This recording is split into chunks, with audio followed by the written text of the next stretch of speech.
ଷଣ୍ଢ ଆକ୍ରମଣରେ ବୃଦ୍ଧ ମୃତ୍ୟୁ। ଏଭଳି ଘଟଣା ଘଟିଛି ଯାଜପୁର ଜିଲ୍ଲା ଧର୍ମଶାଳା ଥାନା ଦେଓଦା ଗ୍ରାମରେ। ମୃତକ ଜଣକ ହେଲେ ଅଲେଖ ମଲ୍ଲିକ। ଘର ପଛପଟେ ବସିଥିବା ବେଳେ ଷଣ୍ଢ ଆକ୍ରମଣ କରିଥିଲା। ଗୁରୁତର ଆହତ ଅବସ୍ଥାରେ ଧର୍ମଶାଳା ଗୋଷ୍ଠୀ ସ୍ୱାସ୍ଥ୍ୟ କେନ୍ଦ୍ରକୁ ନିଆଯାଇଥିଲା। ଡାକ୍ତର ସେଠାରେ ତାଙ୍କୁ ମୃତ ଘୋଷଣା କରିଥିଲେ। ତେବେ ପୂର୍ବରୁ ଏଠାରେ ଚଳପ୍ରଚଳ କରୁଥିବା ଷଣ୍ଢଟି ସ୍ଥାନୀୟ ଅଞ୍ଚଳରେ ଅନେକ ଲୋକଙ୍କୁ ଆକ୍ରମଣ କରିଥିବା ଲୋକେ ଅଭିଯୋଗ କରିଛନ୍ତି। ଏ ସଂକ୍ରାନ୍ତରେ ବାରମ୍ବାର ପ୍ରଶାସନିକ ଅଧିକାରୀଙ୍କୁ ଅଭିଯୋଗ କରିଥିଲେ ମଧ୍ୟ କୌଣସି କାର୍ଯ୍ୟାନୁଷ୍ଠାନ ନିଆଯାଇନଥିଲା, ଯାହାଫଳରେ ଏକ ନିରୀହ ଲୋକଙ୍କ ଜୀବନ ଚାଲିଯାଇଛି।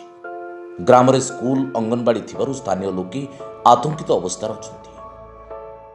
ବର୍ତ୍ତମାନ ସୁଦ୍ଧା 50ରୁ 60 ଲୋକଙ୍କୁ ସେ ମାରିଛି। 7 ଜଣ ଲୋକ ଇଞ୍ଜର୍ଡ ହୋଇକି ମେଡ଼ିକାଲରୁ ଫେରିକି ବେଡ଼୍ରେ ଅଛନ୍ତି 4 ଜଣ। ଆଜି ସକାଳେ ହଠାତ୍ ଆସିଲା, ସେ ଲୋକଟି ତାର ବାଡ଼ିରେ ଥିଲା, ତାକୁ ଆଟାକ୍ କରିକି ତା ଛାତି ଉପରେ ଚଢ଼ି ଯାଇକି ତାକୁ ବହୁତ ସମୟ ମାରିଲା ପରେ ସେ ଲୋକ ବର୍ତ୍ତମାନ ଏକ୍ସପାର୍ଟ ହୋଇଯାଇଛି ବୋଲି ଆମେ ଖବର ପାଇସାରିଲୁଣି। ଆଜ୍ଞା ଯାଇଥିଲି ଫରେଷ୍ଟ ଅଫିସ୍, ଯାଇଥିଲି ଫରେଷ୍ଟରଙ୍କ ସହିତ କଥା ହେଇଥିଲି। ସେ କହିଲେ ଆମର ଷଣ୍ଢ ପ୍ରତି କିଛି ନାହିଁ। ତାପରେ ସେମାନେ ଆମକୁ କହିଥିଲେ ଯେ ଆଇଆଇସି ସହିତ କଥା ହୁଅ। ମୁଁ ଆଇଆଇସି ସହିତ କଥା ହେଇଥିଲି। ଆଇଆଇସି କହିଲେ ମୁଁ ବୁଝିକିରି କହିବି, କିନ୍ତୁ ଏବେ ସୁଦ୍ଧା ସେ କିଛି କହିନାହାନ୍ତି। ଏଇଟା ମାସକ ପୂର୍ବର କଥା ମୁଁ କହୁଛି। ତାପରେ ପ୍ରାୟ 5-6 ଜଣଙ୍କୁ ସେ ମାରି ସାରିଲାଣି। ସକାଳୁ ଦେଖିଲି, ମୁଁ ଉଠିକିରି ବାଛୁଟା ବାନ୍ଧୁଥିଲି, ଏ ଦାଦା ବାରିରେ ଥିଲେ। ସେଣ୍ଡ ଆଡ଼ୁ ଦୌଡ଼ିକିରି ଗଲା, ଆଡ଼ୁ ସେ ଗଛ ମୂଳେ ଛିଡ଼ା ହେଲା। ଆଡ଼ୁ ଇଏ ପାଟି କଲା, ପଳା ଯା।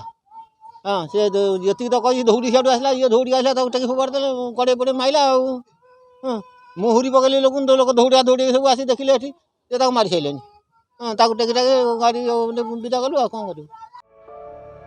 ଧର୍ମଶାଳାରୁ ଚିନ୍ମୟ ନାୟକ ରିପୋର୍ଟ, ଯାଜପୁର ନ୍ୟୁଜ୍।